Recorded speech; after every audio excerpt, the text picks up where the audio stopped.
I used to believe that marriages did not break in grand cinematic moments. I believed they cracked quietly like a hairline fracture along delicate porcelain, almost invisible, until one day the whole thing simply gave way in your hands. I believed this because for 27 years, my husband and I lived a life that looked complete from the outside. A life polished and arranged, like the framed wedding photograph we kept on the mantel, two people smiling through a future they couldn't yet understand. My name is Claire. I am 54 years old, and if you had asked me just a year ago what my marriage meant to me, I would have told you that it was my shelter, my anchor, the gentle rhythm my days were built around. For all those years, I truly believed I knew the man I shared my bed with. I believed I knew the way his voice softened when he was tired, the way his eyes shifted when something moved him, the way he held his coffee cup with both hands in the morning, warming them before the day had a chance to harden him. I believed that these small rituals were the map of love, the evidence that we were real. But I was wrong. Or perhaps I was simply asleep. Because there comes a moment in every story, no matter how carefully constructed, when the truth demands to be seen. And when my moment came, it did not arrive with shouting or accusations. It arrived in silence. In the scent of a perfume I did not wear. In the weight of a necklace I did not choose. In the quiet realization that I had been loving a memory instead of the man who stood in front of me. Looking back now, I can trace the beginning to one ordinary morning.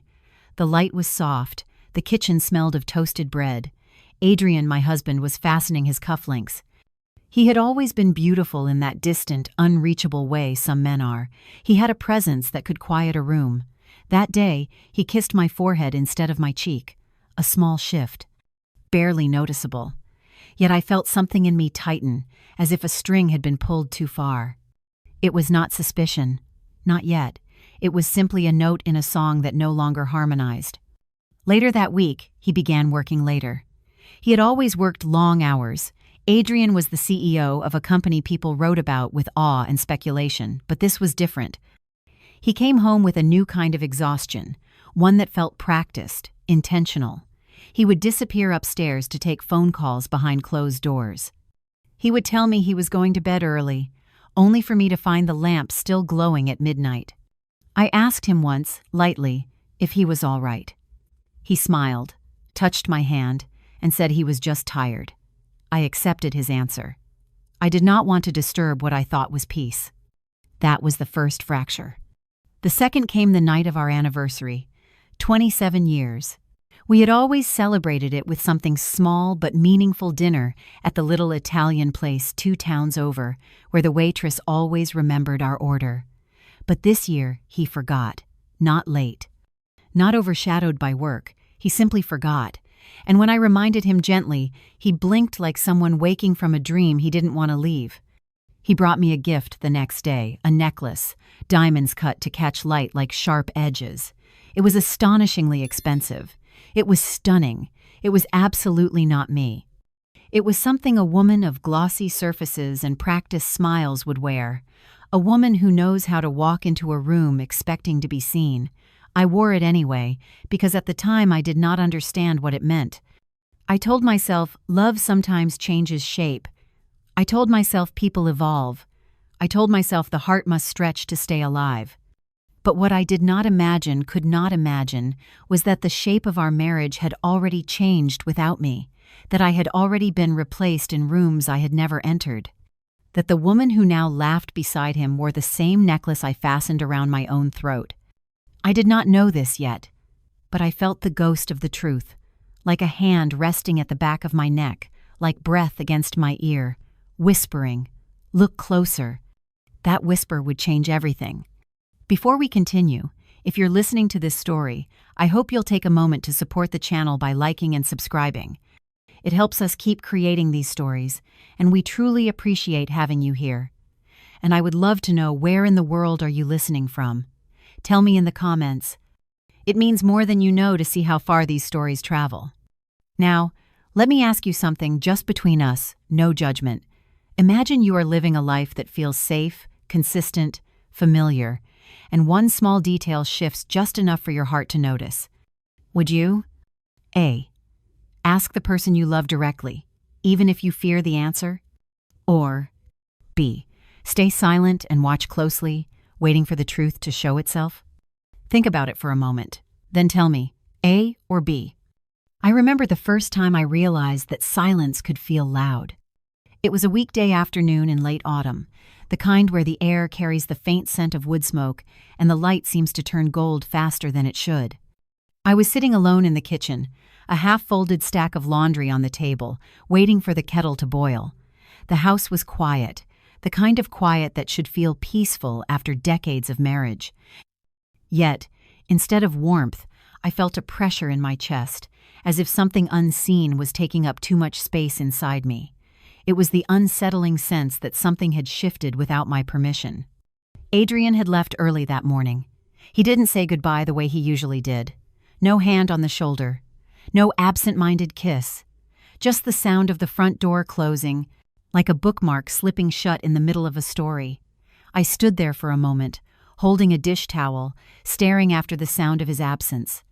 And although I tried to tell myself that people change, that moods fluctuate, that exhaustion makes ghosts of us all, the truth was already moving beneath my ribs like a quiet animal. I was losing him.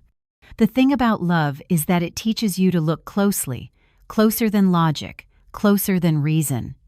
When you love someone long enough, you learn the silent grammar of their being, the way they breathe when they sleep, the cadence of their footsteps, the particular tilt of their shoulders when they are hiding something. And Adrian was hiding something. I noticed it first in his voice. His tone shifted in a way that felt rehearsed, as if he were reciting lines from a script written by someone else. When I asked him simple things, "What time will you be home? Do you want me to save dinner?" he began to answer in fragments instead of sentences. "Not sure. Long day. I'll text." These were not the words of a man sharing his life. They were placeholders. Gaps. Spaces where intimacy used to live. Then, there was the phone. He started leaving it face down. Always. Even when we were alone. Even when he was in the shower. Even when he slept. The phone became an object of great importance, like a locked diary or a sealed letter with handwriting you recognize but cannot place. I used to tease him for being careless with it. Now, if my hand brushed near it on the counter, he would reach for it with a speed that felt instinctive, protective. And I told myself stories to excuse him, that he was under pressure, that the company was demanding more, that stress can fold a person inward until even love feels like too much light. I was good at telling myself these stories. I was a devoted narrator of my own illusions. But illusions have weak seams, and one evening, one of mine split. It was late. Rain was tapping softly at the windows, and I was lying in bed, waiting for the sound of Adrian coming home. He had texted me hours earlier, saying there was a late board discussion. I had tried to read, but the words on the page seemed to slide around, refusing to form meaning. I kept glancing at the clock, as if staring at time might make it move differently. When he finally walked in, I heard him pause in the hallway. Not the comfortable pause of someone removing shoes or stepping out of the day, but the stillness of someone arranging themselves. I lay very still, pretending to be asleep. I listened to the slow, careful way he moved, the soft click of his watch being placed on the dresser, the rustle of his shirt. Each sound was deliberate, edited, as if he were trying not to leave evidence. He stood on his side of the bed for a long moment. I could feel him looking at me, and for a breath of time, one thin, glass-like breath, I wondered if he could feel the distance between us two. Then he lay down, turning just slightly away, the mattress shifting beneath his weight. The bed had never felt so wide. The next morning, something happened that I can still replay in perfect detail. It was small, barely noticeable to someone who didn't know him, but I knew him, and that made all the difference. We were in the kitchen. The kettle had just finished boiling. I poured water over the tea leaves, steam rising like breath into the quiet. And Adrian walked in wearing a new cologne. Not a subtle variation of something familiar, not a seasonal change. This scent was bold, layered, expensive, spiced cedar, black amber, the kind of fragrance chosen deliberately, not stumbled into. I had not bought it for him. He had not mentioned buying it for himself. And just like that, the air between us shifted. Not with accusation, not with words, but with awareness. Sharp, immediate, final. I did not ask him about it. I did not question. I simply observed, because love had taught me to pay attention, but pain had taught me not to reveal what I saw too quickly. A person who is hiding something watches the world differently. They become alert in ways they do not realize. The way their eyes flick toward their phone, the way their shoulders tighten when asked a harmless question, the way they guard their time, their explanations, their silences. I watched him that morning, and for the first time in our 27 years together, I felt like I was looking at a stranger wearing my husband's skin. The day continued as days do: breakfast, showers, the hum of routine, but there was something in the room with us, something unsaid, something that changed the temperature of the air. I had crossed a threshold I could not uncross. I had moved from trust into inquiry, and once you step into that place, nothing ever feels the same again. This was the second fracture.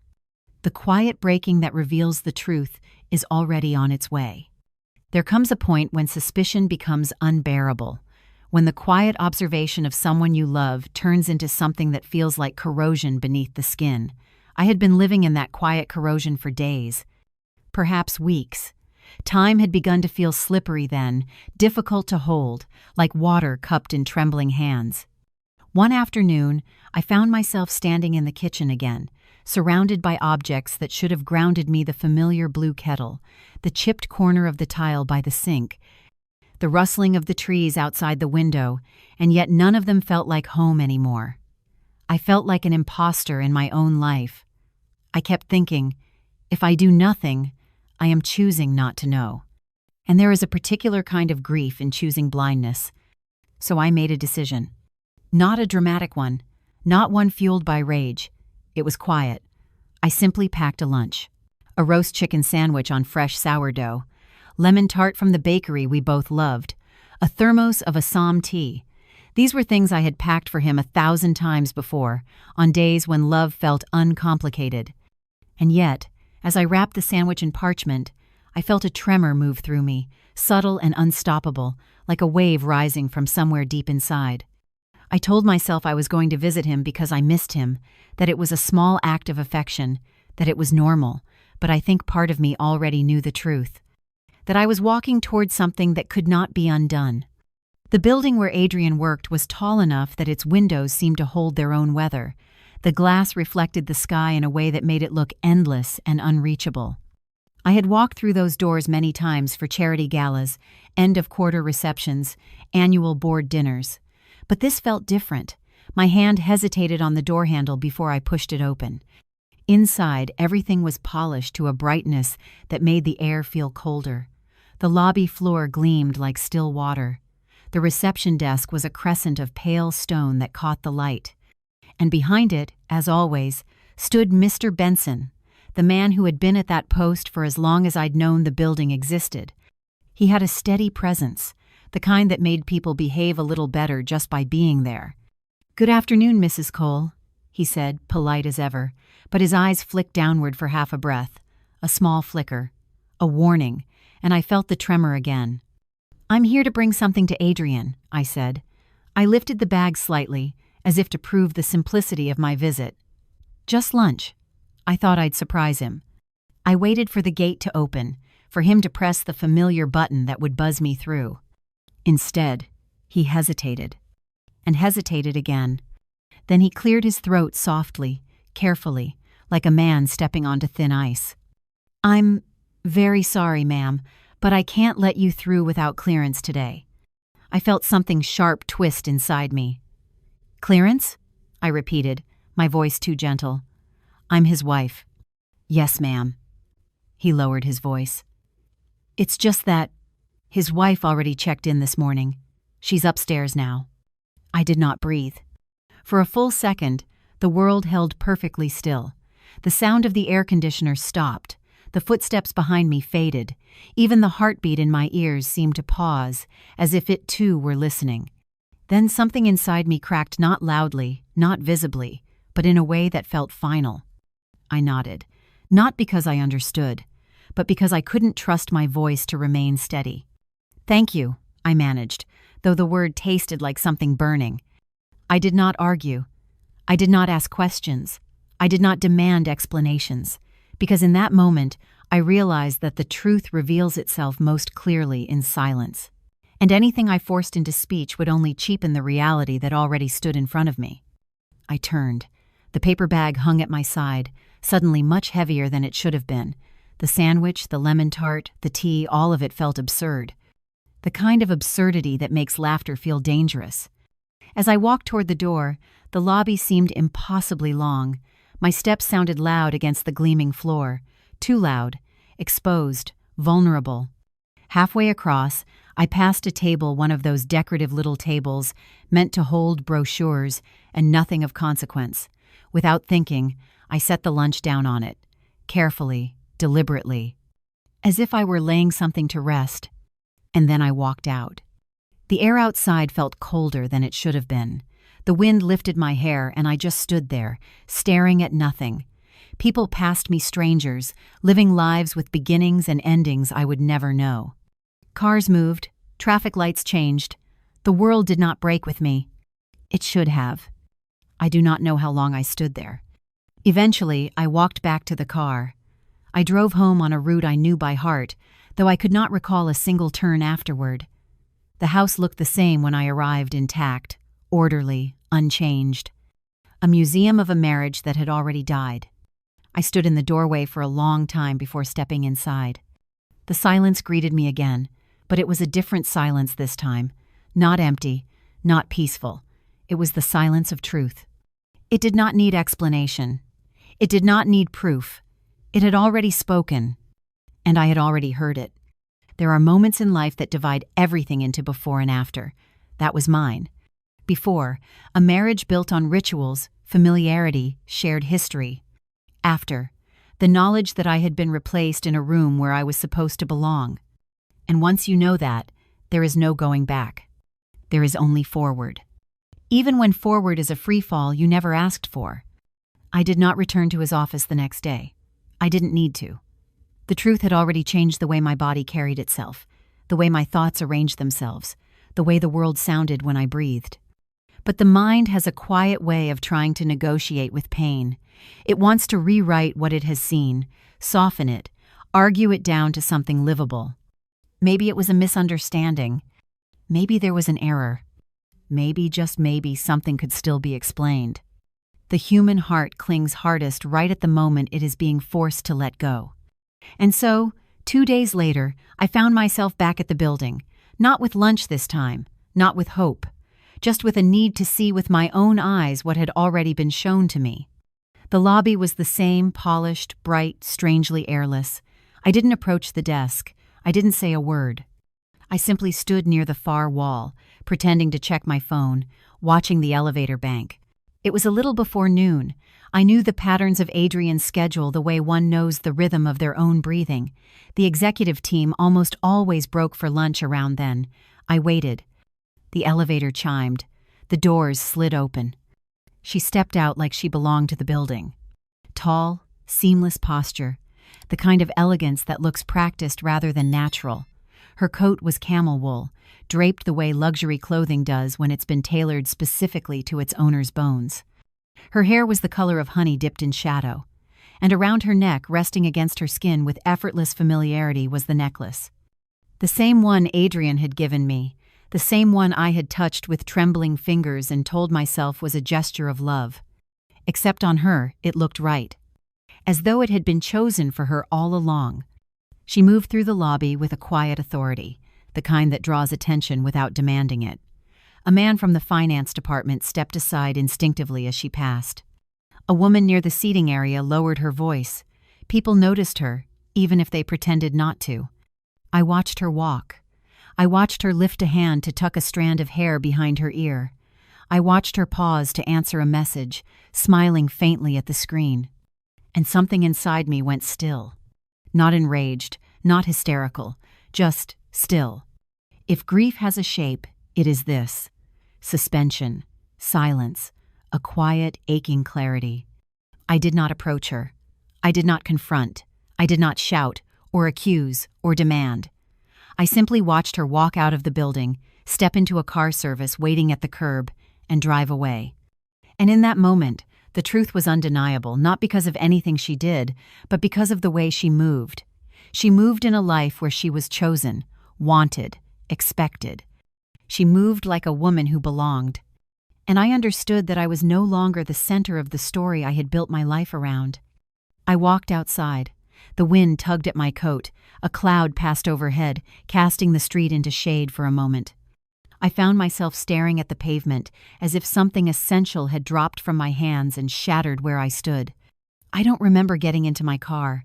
I don't remember turning the ignition.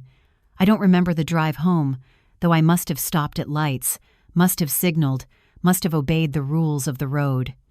It's strange how the body can perform the motions of daily life while the soul lags behind, stunned. When I reached the house, I sat in the driveway for a long time. The windows reflected back the sky, steady and unchanged. The curtains were still drawn halfway, the way I had left them that morning. A sweater I'd forgotten to bring inside lay draped over the porch chair. Everything was exactly as it had been. Except me. I walked inside.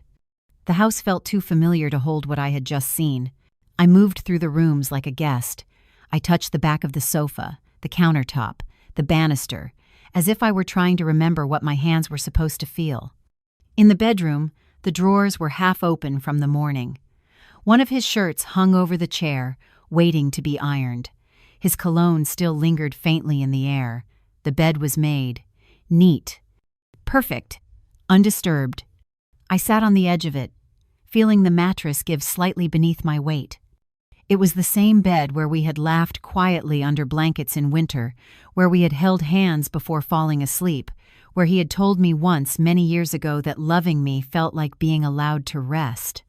It struck me, suddenly and painfully, that the last time we had slept back to back, I thought it was exhaustion. Now I knew it was vacancy. I did not cry immediately. Tears require release, and in that moment my body was locked, frozen in the realization that my life had already changed while I was still living inside the old version of it. The crying came later. Not in gasps, not in sobs, but in quiet, steady tears that slipped down my face as I sat perfectly still. Tears that did not ask for pity, tears that did not ask for rescue. Tears that simply acknowledged reality. I was no longer the woman my husband came home to. I was the woman he left home from. There is a difference. And once you know it, you cannot unknow it. I wiped my face. Slowly, carefully, deliberately. And in that simple motion, the motion of reclaiming myself, I felt something begin. Not strength, not yet. Strength comes later. What began in that moment was resolve. A quiet, steady, unwavering resolve.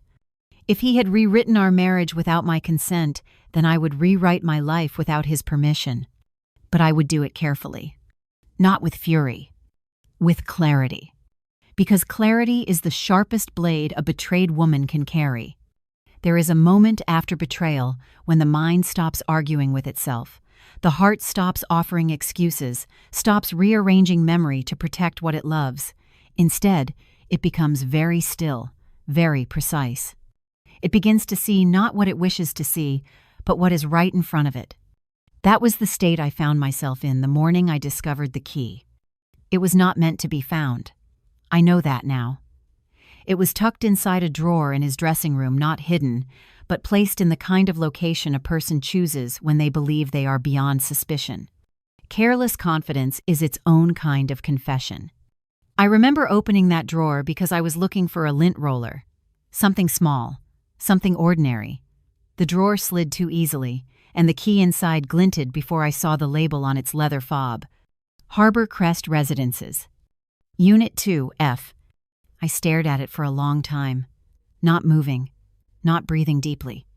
The silence around me felt thick, like the air before a storm. The key wasn't familiar. We had no reason to have another residence. Unless, of course, we did. Unless he did. My first instinct was to close the drawer, pretend I hadn't seen it, but my hand didn't move. My body had already crossed a threshold my mind had been avoiding. There is no unseeing a truth that has already recognized you. I picked up the key. For a moment I thought I might drop it. It seemed too heavy for its size, not physically, emotionally. I placed my hand flat on the dresser to steady myself, the cool wood grounding me long enough to keep breathing. And then I left. Not in a rush, not trembling, not frantic. I moved with a calm that felt unnatural, like I was walking through water instead of air. As though some part of me had already known this moment was coming, and now that it was here, the rest of me was simply catching up. The drive to Harbor Crest felt both endless and instantaneous. A blur of traffic lights, passing trees, street corners I didn't consciously recall. My heart beat in a slow, heavy rhythm that matched the hush inside the car. When I pulled into the underground garage, I parked without thinking about where. My body was acting on knowledge my mind had not yet spoken aloud. The building lobby was quiet. Marble, soft lighting, fresh white lilies arranged on a table. A kind of curated tranquility. The doorman didn't question me. He saw the key in my hand and nodded, assuming familiarity. Perhaps I had been seen here before. The thought made me feel suddenly cold. The elevator ride was silent. When the doors opened onto the second floor, I walked down the hallway until I reached the door marked 2F. The key slid into the lock with a smoothness that felt obscene. The door opened. The apartment was beautiful. That was the first thing I registered. Beautiful in a way that was curated but not lived in. Soft, neutral tones. Art chosen to suggest sophistication, not passion. Fresh flowers on the dining table, white hydrangeas, crisp and full. An open book lay on the arm of the sofa, face down, as though someone had just left the room. The air smelled like coffee and sandalwood. His cologne. My feet moved without my asking them to. The rooms unfolded in soft, unhurried lines. The kitchen counters gleamed. A mug sat in the sink, only one. There were 2 wine glasses by the drying rack. Not from last night, from habit. I opened the refrigerator. There were foods he liked, things he always said he only enjoyed at restaurants. Yet here they were, arranged neatly, repeatedly, as though someone had learned him carefully. My chest felt tight. I walked into the bedroom. 2 pillows. One with a deeper indentation. On the nightstand, his watch charging. A book one I had recommended to him once. He had told me he was too busy to read it. He was reading it here. And on the dresser, placed casually, like an afterthought, was a framed photograph. Adrian, and the woman from the lobby. Smiling, at ease, close. But it was not the photograph that broke me. It was the small dish beside it. A shallow ceramic bowl in the shape of a small bronze hand. I knew it instantly. I had bought one just like it on our honeymoon in Florence. We had chosen it together from a street artist who sculpted with fire and quiet intensity. We had laughed about how it was too delicate to survive a home filled with real life. So we placed it in our bedroom, on my vanity, as a reminder of a beginning. I walked to the dresser. I picked up the bronze dish, turned it over. There was the artist's mark. It was ours. Not a similar one. The same one. I remembered the day I noticed it missing from our room. I had assumed I had misplaced it, or moved it, or maybe I had taken it off the vanity to clean. But I hadn't. He had. He had moved our memory into a life that did not include me. I sat down on the edge of the bed. My breathing was shallow, quiet, controlled. Not one sound escaped me. My hands did not tremble. My tears did not fall. In that moment, I did not feel shattered. I felt erased. There is a difference between being betrayed and being replaced. Betrayal wounds. Replacement renders you invisible.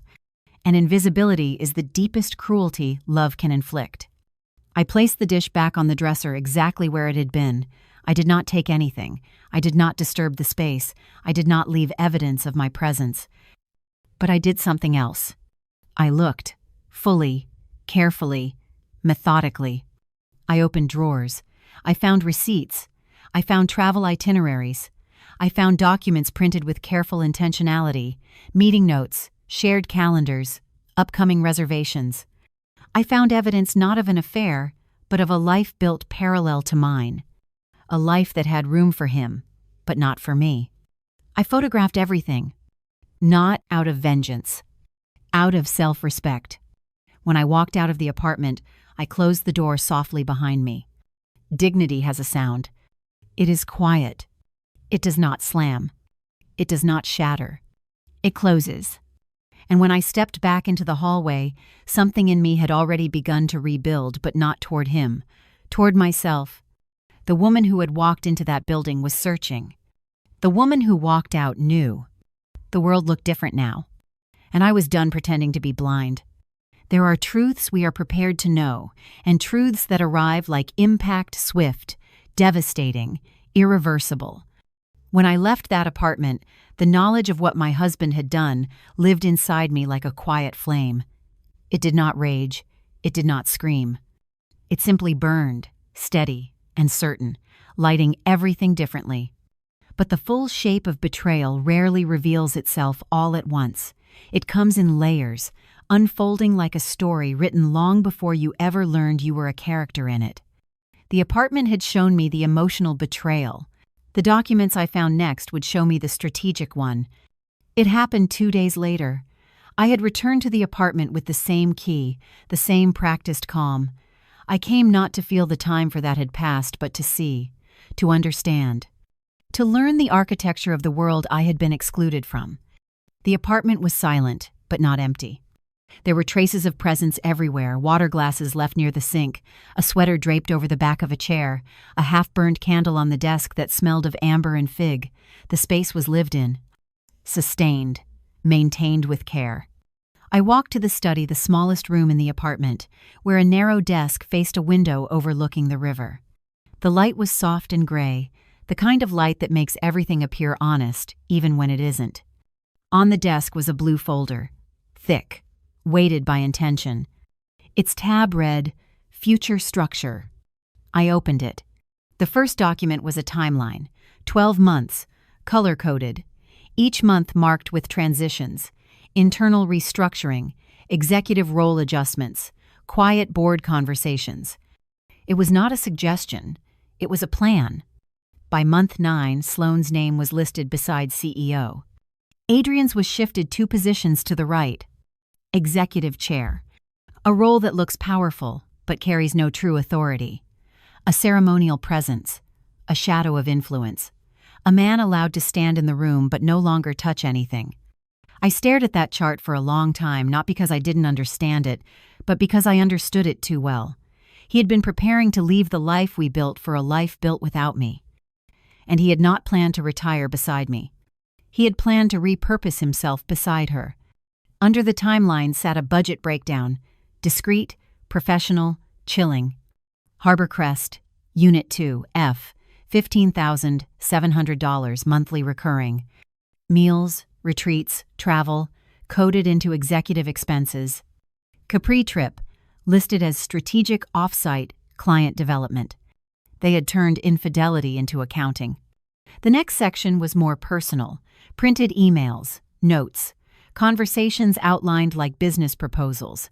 They discussed lifestyle shifts, narrative shaping, social repositioning. They discussed me. They discussed how their transition needed to be managed to minimize disruption. Not for my heart, for his reputation. There, in neat bullet points, was his planned explanation for our separation. Emotional incompatibility, gentle drift, mutually respectful decision. There was even a line suggesting a sensitive public posture in case sympathy was needed. I did not cry. The tears had burned away long before this. At the back of the folder was a second, thinner one. Harridan and Bloom, a law firm with a reputation sharp enough to cut skin. Inside were draft divorce papers. Not filed. Prepared. Months ago. My name typed neatly. My life summarized into categories: property, assets, support, retirement share. They had calculated how to dismantle a marriage the way one dismantles a company, quietly, efficiently, with attention to optics and nothing to feeling. There were handwritten notes in the margins. Her handwriting. Suggestions. Recommendations. Adjustments. As if she were helping reorganize a closet rather than a life. My chest did not tighten. It did not collapse. There was no scream waiting behind my teeth. What I felt was quieter, more deliberate, a shift inside my bones. Something in me stood up. I closed the folder. I placed it back exactly where I found it. I smoothed the cover with the flat of my hand, the way you do when you are closing a chapter you intend to remember in detail. Then I left. This time, I did not sit in the car shaking. I did not stare at the steering wheel waiting to feel something familiar. I drove straight to the office of a woman I knew only by reputation. Her name was Naomi Price. She had built her career defending women no one thought would fight back. Her waiting room was quiet, clean, worn in a way that suggested long conversations had happened there, women leaving changed. When she called my name, I followed her into her office and sat across from her at a wide wooden desk. I placed the phone containing the photographs in the center of it. I did not offer a story. I did not justify my suspicion. I simply said, I would like to understand what I am facing. She studied me for a long moment, not my appearance, but my steadiness, the kind of steadiness that comes only after something has been broken in a way that can never be put back the same. She did not offer sympathy. She offered structure. Tell me what you know, she said. I did. Not dramatically. Not emotionally. Plainly, precisely. As I spoke, something remarkable happened. The weight inside my chest redistributed itself, not lighter, but balanced. Grief became information. Pain became clarity. Betrayal became evidence. Naomi took notes. Short, efficient strokes of ink. When I finished, she leaned back. You have more power than you think, she said. It was not reassurance. It was assessment. She explained the legal implications of what I had found, the financial misconduct, the use of marital assets, the concealment, the timeline manipulation, the professional conflict of interest, the existing divorce drafts. She showed me, piece by piece, that the story he had planned was not the story that would unfold. The silence between us held steady. Then she asked me one question. Do you want to leave him, or do you want the truth to shape whatever comes next? The distinction was sharp. I answered without hesitation. I want the truth to be seen. She nodded. Then we begin. I walked out of her office into late afternoon light. The sky was shifting toward evening, the way it does slowly and then all at once. I stood at the curb, breathing in the air that felt newly mine. This was the moment I crossed over. Not from love to hatred. Not from wife to opponent. But from someone who trusted without question to someone who would no longer be erased. And once a woman knows she will not be erased, the next chapter begins to write itself. There is a particular stillness that fills a house before a confrontation, not the anticipation of argument, something quieter, heavier, like the pause between the strike of a match and the rise of its flame. The evening Adrian came home, that stillness lived in every room. The light outside had already faded. The sky had settled into a deep violet, the kind that makes everything appear slightly unreal. I sat at the dining table, hands resting loosely in my lap, waiting. I had rehearsed nothing. I had no script prepared.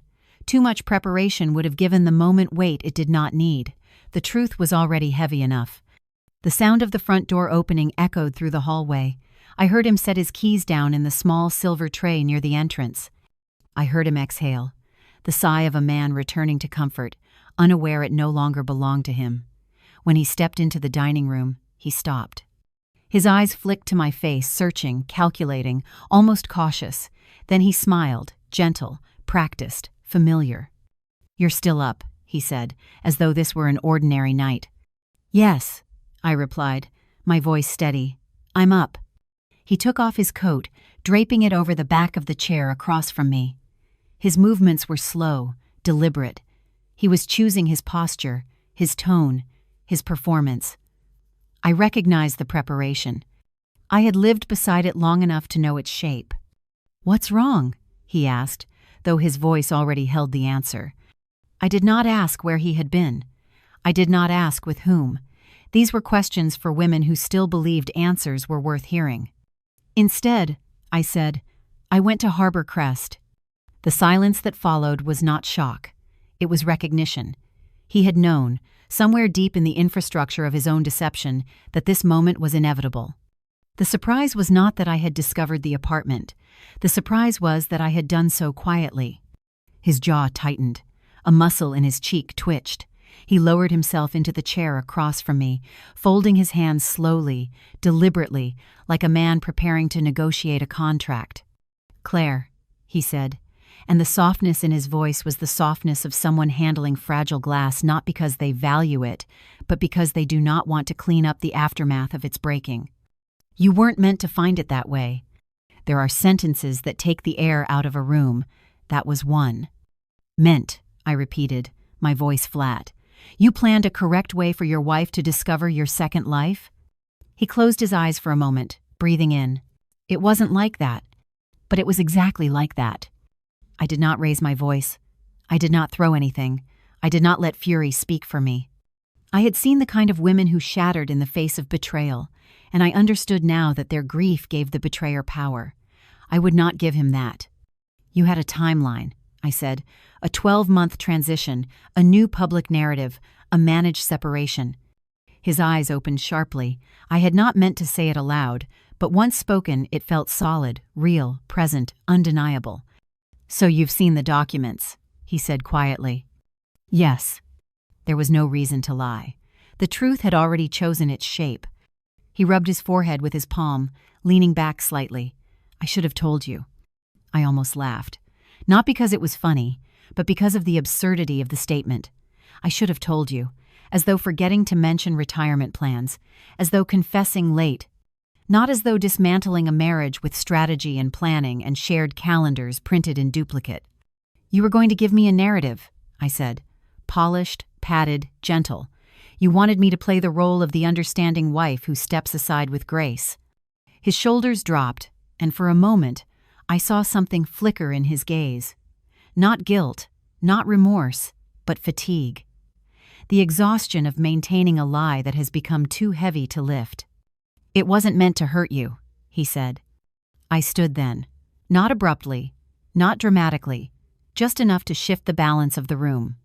"You can't betray someone gently, Adrian. You can only betray them fully."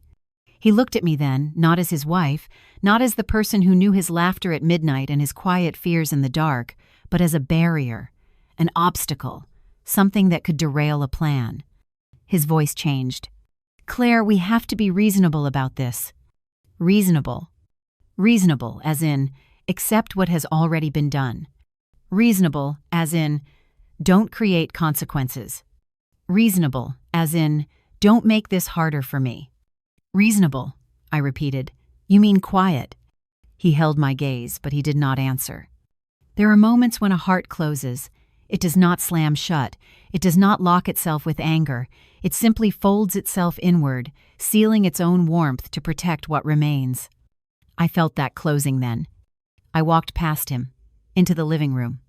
The lamp beside the sofa cast a warm circle of light onto the rug, the same rug we chose on our anniversary trip, the one we spent hours debating because you insisted it mattered that it feel right under bare feet.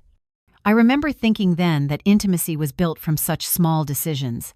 Now I realized intimacy is also undone by them. He followed me, stopping a few feet away. Not close enough to touch, not far enough to detach. "Tell me what you want," he said. The question was honest and cruel. I turned to face him. "I want the truth to matter," I said. "Not revenge. Not reparations. Not apologies. Just truth." His expression shifted not in anger, but in the realization of something inevitable. He nodded once. "I see."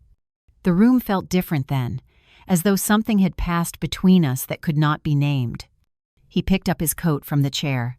For the briefest moment, his hand hesitated on the fabric, like he was remembering something he no longer needed. Then he left. The door closed softly behind him. Not a slam. Not a fight. Just a quiet ending. There are many ways a marriage can break. But the most devastating is when it breaks without noise. The house felt strangely quiet after he left that night, as if the walls themselves were holding their breath. I sat for a long while without moving, listening to the faint hum of the refrigerator, the distant sound of a car passing outside, the echo of my own pulse in my ears. There was no relief in the silence. No peace, only clarity. And clarity, I was learning, could be both illumination and blade. I did not cry. I did not pace. I did not call anyone. I simply breathed, one breath at a time, because now there was something to do. And once a woman decides she will not be erased, a kind of precision takes root in her. The next morning, I woke early, not out of restlessness, but out of purpose. I dressed plainly and tied my hair back. The mirror reflected a woman who looked composed, but her eyes had changed. They were sharper, cleaner. There was no softness left to cloud what needed to be done. I gathered everything. Every photograph, every document, every receipt from the apartment. I printed the email drafts from the shared computer he believed I didn't know how to access. I saved copies of the board restructuring slides. I documented dates, times, purchase histories, timestamps. I created a timeline of the affair, not as a wounded wife cataloging heartbreak, but as a witness constructing a narrative that a court and a corporate ethics board would not be able to ignore. This was not vengeance. This was accountability. In the afternoon, I met with Naomi again. Her office was painted in muted tones, and the air carried the faint scent of lavender, calming without condescension. She looked up as I entered, and I set the folders on her desk with the same quiet finality with which one might place a verdict. She opened them. The silence stretched. She read through the restructuring documents first, her expression still and composed. Then the financial statements, the Capri receipts, the photograph of the 2 toothbrushes, the divorce memos drafted before I ever had the chance to suspect. Her eyes lifted to mine. "You have enough," she said, "more than enough." There was no triumph in her voice, just acknowledgement.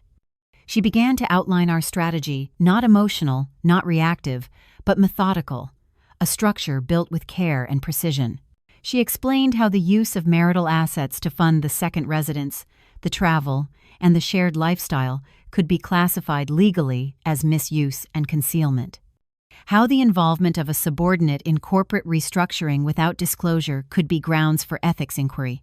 How pre-drafted divorce papers revealed clear forethought that would shift negotiation leverage significantly in court. She spoke in the language of consequence, not revenge. Then she asked the question that would shape everything. Do you want to negotiate quietly, or do you want the board to know before he has the chance to contain this? The answer formed itself without hesitation. The board needs to know. Naomi nodded once. Not in approval, but in alignment. We drafted the letter together, clear, measured, precise, not one adjective, not one emotional inflection, just dates, expenses, documentation, a narrative that spoke in numbers and signatures, not accusations. The letter was addressed to the chairman of the board, Victor Lang, a man who valued stability, reputation, and the spotless veneer of leadership. A man who would not forgive deception that threatened the company's public standing. We attached the scanned documents. We timestamped the disclosure. We requested confidentiality pending investigation, not to protect Adrian, but to protect myself while the truth took shape. When we were done, Naomi looked at me carefully. "This next part will change your life." I understood. The moment the letter was sent, the version of my life that had existed until now would end. Not with a scream, not with spectacle, but with a single click. I pressed send. I felt nothing at first. Then something subtle, a loosening, as though a knot that had been tightening inside me for years had finally, quietly released. Next, Naomi placed the divorce petition papers in front of me, not the ones he had planned, the ones that told the truth. Her voice remained calm. "You will file first. That means the narrative begins with you." I signed. My name felt heavier than ink as it traced across the page, like a door closing and opening at the same time. For the first time in months, maybe even years, I felt myself breathe fully. When I left Naomi's office, evening light had settled over the city. The air carried the chill of early winter, the kind that sharpens the senses. I drove to the waterfront, parking near the railing where the water caught the reflection of the sky. The surface rippled in slow, steady movements, indifferent to everything happening above it.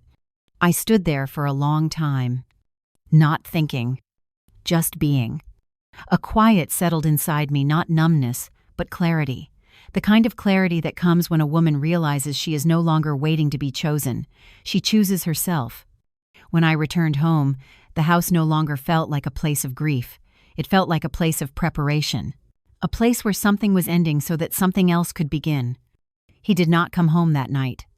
I didn't expect him to.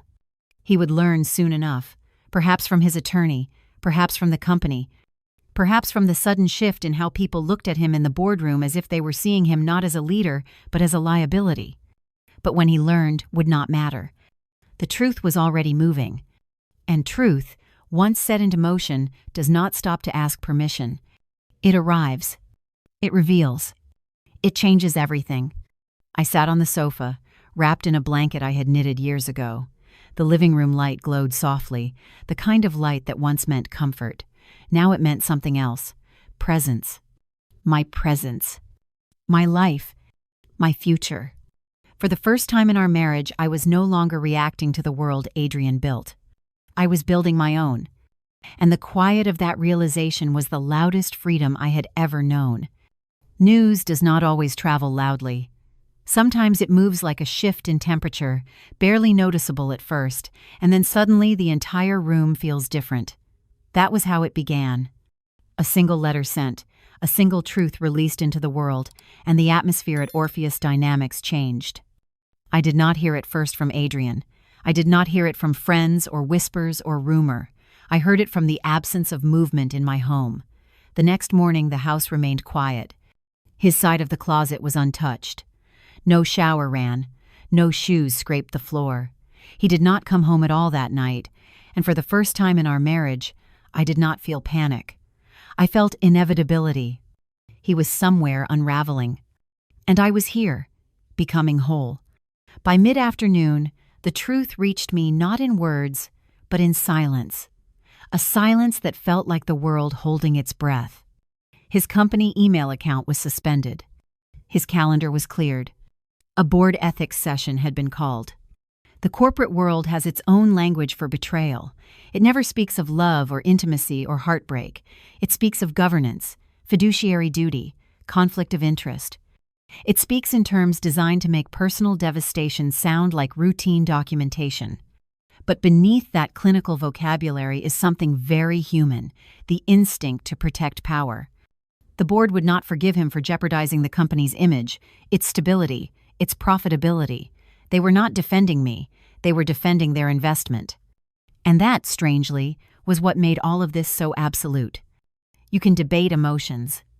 You cannot debate liability. The call came just after sunset. He didn't knock, he didn't text. He simply opened the door and stood there, framed by the fading light, as though he no longer knew whether this house belonged to him. He had aged overnight. Not in his features, but in his posture. His shoulders were no longer squared, his chin no longer lifted with performative confidence. He looked like a man who had been made to see himself without the protection of admiration. He walked in slowly and sat in the nearest chair, the one across from the fireplace. He didn't take off his coat. He didn't look up. I sat across from him. For a long time, neither of us spoke. When he finally did, his voice was quiet, smaller than I remembered. "They've suspended my authority," he said. Not a question, not an explanation, a confession. I nodded, not out of cruelty, but out of honesty. "And Sloane?" I asked. He swallowed. "They've placed her on leave. I don't know what happens next. But I did. She would vanish. Because women like her do not stay to clean the damage, they move on to somewhere they can remain adored." He looked up at me then, and there was something raw in his expression, anger, fear, disbelief, but most of all, bewilderment. "You went to the board," he said. "Yes." "You didn't come to me first." The sentence was so astonishing in its blindness that I nearly laughed, but the laugh would have been too sharp, too loud. Instead, I spoke simply. You planned to leave me before I ever had the chance to ask why. You planned to control the narrative. You planned to hand me a story about mutual parting while you moved on to a life built behind my back. His eyes closed, as though the truth was something that physically pressed on him. I wasn't trying to hurt you, Claire. The sentence again. The same knife, coded differently. You were trying not to be held responsible for hurting me, I replied. He inhaled shakily, not the dramatic breath of guilt, but the slow, uneven breath of someone realizing they have been seen clearly for the first time in years. The room was quiet, the kind of quiet that carries the sound of ending. I've lost everything, he said softly. It was not a plea. It was a realization. I thought of the apartment, the meals, the planning documents, the laughter captured in the photographs, the toothbrushes side by side, the bronze dish holding his cufflinks. You haven't, I said. You've lost the illusion that you could live 2 lives without consequence. He opened his eyes. For the first time, I saw him not as my husband, not as the man I had once loved with unwavering faith, but as a man who had built his identity on admiration. And now that admiration was gone, he did not know who remained. What do you want from me? He asked. The question echoed the one he had asked days before, except this time his voice was stripped of assumption. There was no expectation that I would soften, no belief that I would cushion him. I want honesty, I said. Not excuses, not apologies you think I want to hear. I want you to name what you did. He stared at the floor. I fell in love with her. The words did not cut. They did not wound. They landed softly, like ashes, weightless, and no longer capable of burning. No, I said. You fell in love with who you believed you could be with her, and you blamed me for the parts of yourself you didn't want to acknowledge anymore. His breath caught, not because he disagreed, but because he recognized the truth. He leaned forward, elbows on knees, hands clasped. What do you want me to do now? He asked. I stood. Not to leave. To end the conversation. I want you to call your attorney.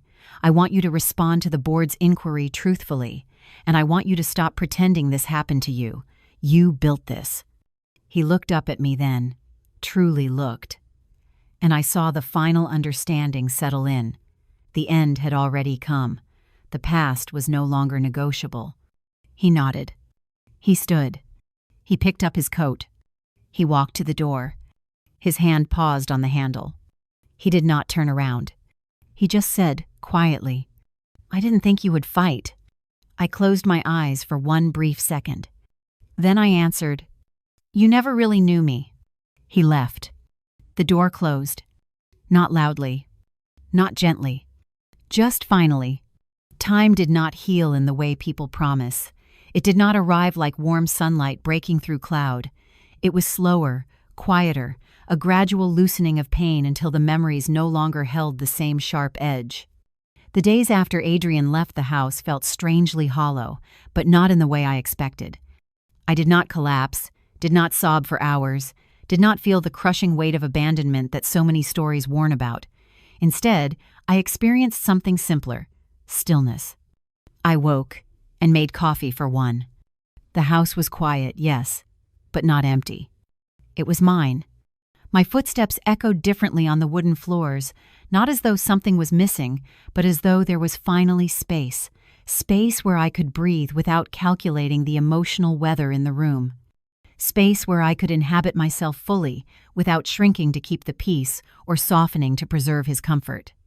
I took small actions at first, almost symbolic. I removed the photograph of us from the hallway table. I folded away his favorite wool coat. I washed the sheets and replaced them with a set I had once admired but never purchased because he preferred something else. These were not acts of erasure. They were acts of reclamation. But it was not the house that changed first, it was my internal geography. For years, my life had been divided between 2 roles, the wife I tried to be and the woman I truly was. The difference had been subtle, but constant. One version restrained, the other quietly waiting. Now, the waiting was over. I had no illusion left to maintain. Yet healing is rarely a straight line. There were evenings when memory returned with unbearable clarity, nights at the piano bar downtown, vacations by the coast, mornings when we laughed over burnt toast, moments that had once felt secure and golden. Now, I knew they had been suspended on borrowed time. I did not deny the love we once shared. I simply acknowledged that love had stopped being mutual long before I saw the proof. The divorce proceedings unfolded methodically. Lawyers exchanged documents, financial statements were reviewed. The board at Orpheus completed their audit and implemented new oversight measures. Adrian kept his position for a time, though stripped of decision-making power and placed under restrictive governance. The consequences were professional, visible, measurable. Mine had been personal, private, carried in silence. But consequences are still consequences. One afternoon during mediation, I saw him seated across the conference table. He looked older, not worn down, but aged by the loss of certainty. The man who once moved through the world as though it existed for him to command now seemed unsure where to place his hands. He did not speak much. He did not ask for forgiveness. He did not defend himself. There was simply resignation. And something like regret. Not regret for betraying me, but regret for losing the version of his life in which he was always admired. We finalized the settlement, fair, clean, without theatrics. He kept the apartment in the city. I kept the house. Assets were split. Legal language was typed and notarized, signatures exchanged, a marriage reduced to pages and ink. The ending was both devastating and astonishingly quiet. But life did not pause. It unfolded. I returned to my studio, the one I had avoided for months when the weight of emotional confusion made creation feel impossible. Dust covered the canvas I had abandoned, an unfinished landscape of winter trees against a cobalt sky. I stared at it for a long time, recognizing the moment it had been left behind. I picked up the brush. I did not continue the painting. I painted over it. A new canvas. A new beginning that did not have to resemble the old one. Weeks turned into months. I did not rush toward recovery. I allowed it to arrive as it wished. I began attending a small book club at the library. I took long walks at dusk. I slept deeply for the first time in years, not because I was free from sorrow, but because I was free from uncertainty. Sometimes healing does not look like triumph. Sometimes healing looks like rest. It was during one of those quiet evenings early spring, late light still lingering at the windows, that I encountered someone from my past. His name was Jonathan. We had known each other years ago, before careers and marriages and obligations had hardened our lives into routines. He recognized me first. We exchanged greetings, then conversation, then unexpected laughter at a memory I had nearly forgotten. There was no spark of romance, no cinematic rush of fate, just recognition, just warmth, just the simple realization that the world was not ending simply because one chapter had closed. We began meeting occasionally. Parks, cafes, gallery openings, conversations that flowed without performance. There was no urgency, no expectation, only presence. And presence, I discovered, is the rarest form of love. It was not about replacing Adrian. It was about returning to myself. The true ending did not come the day we signed the divorce papers. It came on a morning several months later, when Adrian knocked on my door. His shoulders were sloped, his expression tired. Not broken, just human. "I wanted to apologize," he said. "Not to undo the past. Not to win anything back. Simply to acknowledge it. I thought I needed someone who made me feel extraordinary," he said. "I didn't realize that what I needed was someone who made me real." I did not hate him. I did not love him. I did not want him back. I had simply outgrown the version of myself that once made him the center of my world. "I hope you find peace," I told him. He nodded, understanding. He turned. He left. There was no dramatic goodbye. No swelling music. No final declaration. Just closure, clean, and quiet. I stepped out onto the porch as dusk settled, the first stars forming, the wind tracing through the maple trees. The world felt wide again. Not because I had been saved. Not because I had won. But because I had endured. Some stories do not end with revenge. They end with reclamation. I did not lose everything. I returned to myself. In the end, my story was not truly about betrayal or loss or even the unraveling of a marriage that had lasted nearly 3 decades. It was about awakening. It was about discovering that love, without truth and presence, can become a cage even when we call it home. When I chose to confront what I feared, I did not just uncover a double life, I uncovered myself. The woman I was before the deception, before the small compromises, before I learned to make myself quieter to preserve the illusion of peace. I learned that loyalty is not proven by how long we stay, but by whether we are honored while we stay. I learned that silence can be as damaging as lies. I learned that the heart always whispers the truth long before the evidence arrives. What hurt most was not that I was replaced, it was that I had replaced myself long before he did. I had abandoned parts of who I was to maintain a life that had already slipped away. But when the truth came, I did not collapse. I did not wither. I did not become bitter. I chose to return to myself, to my voice, my passions, my stillness, and my joy. Healing did not arrive loudly. It came slowly, like light returning after winter. And with it came peace. A peace not borrowed, not bargained for, not begged for earned.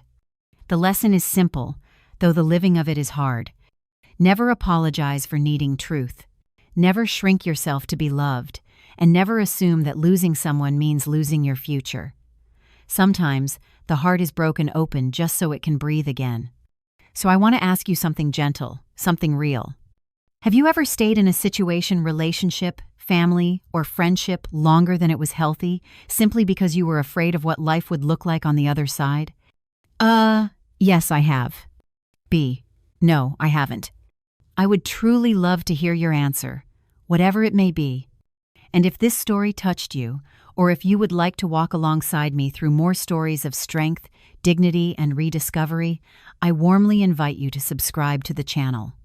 Your support helps us continue creating these stories for those who may need them most.